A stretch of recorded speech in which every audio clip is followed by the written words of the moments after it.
ভারতের সীমান্তরক্ষী বাহিনী বিএসএফ এর অবৈধ পুশিনের বেশ কয়েকটি অপচেষ্টা প্রতিহত করেছে border guard Bangladesh BGB.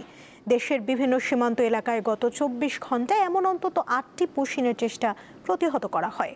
Bangladeshi হিসেবে প্রমাণ ছাড়া কাউকে গ্রহণ করা হবে না বলে জানায় বিজিবি।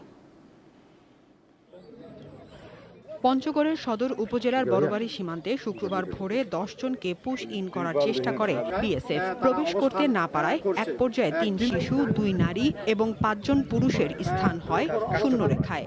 ঘটনার পর থেকেই সতর্ক অবস্থানে বর্ডার গার্ড বাংলাদেশ বিজিবির সদস্যরা। ২৮ ঘন্টা থেকে এইভাবে সারাটা রাত এই যে বৃষ্টিটা গেছিল তাদের উপর দিয়ে চলে গেছে। এটা ছোট ছোট বাচ্চা, আর এদের খাওয়ার কোনো ব্যবস্থা নাই, থাকার কোনো ব্যবস্থা নাই, পানির মধ্যে তারা বসে আছে। আমাদেরও মায়া লাগতেছে, তা আমাদের তো অসহায়, আমরা কি করব। পাবলিক আছে এলে তো অত্যাচার শুরু করে দিয়েছে। আজকে আমরা সারাদিন ঘুমাতে পারি না। বাংলাদেশের সরকার হোক আর ভারতের সরকারের হোক, তারাও তো মানুষ। বিষয়টি নিয়ে বিজিবি ও বিএসএফ এর মধ্যে একাধিক পতাকা বৈঠক হয়। আমি তাদেরকে বলেছি যে তোমরা তাদেরকে অবৈধভাবে এখানে ফেরত পাঠিয়ে দিয়েছো। এরা বৃষ্টির মধ্যে ছিল, গতকাল বজ্র হয়েছে, এটা ইনহিউম্যানিটেরিয়ান। তো তারা বলেছে যে তাদের হাইকোর্টের সাথে কথা বলবে, বাট আমরা এই পজিশনে অনর।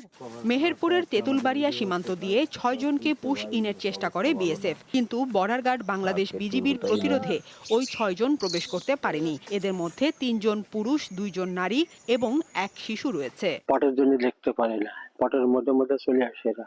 গ্রাম মহলবাসী সবাই পাড়ায় আছে। এছাড়া শুক্রবার লালমনিরহাটের ৩টি সীমান্ত পয়েন্ট দিয়ে ৩৩ জনকে পুশ ইনের চেষ্টা ব্যর্থ করে দেয় বিজিবি। এর মধ্যে তিস্তা ব্যাটালিয়নের বড়খাতা সীমান্তে ১১ জন, পাটগ্রামের ৬৫ বাড়ি সীমান্তে ১০ জন এবং আদিতমারী উপজেলার দিঘলটারি দুর্গাপুর সীমান্ত এলাকায় ১২ জন ছিলেন। নওগাঁর সাপাহার সীমান্ত এলাকা দিয়ে নারী, পুরুষ ও শিশু সহ ১৭ জনকে পুশ ইনের চেষ্টা চালিয়েছে বিএসএফ। শনিবার সকাল ৭:৩০টার দিকে সাপাহার উপজেলার হাপানিয়া সীমান্ত এলাকায় এ ঘটনা ঘটে। সাদিয়া চৌধুরী, দীপ্ত, বার্তা কক্ষ।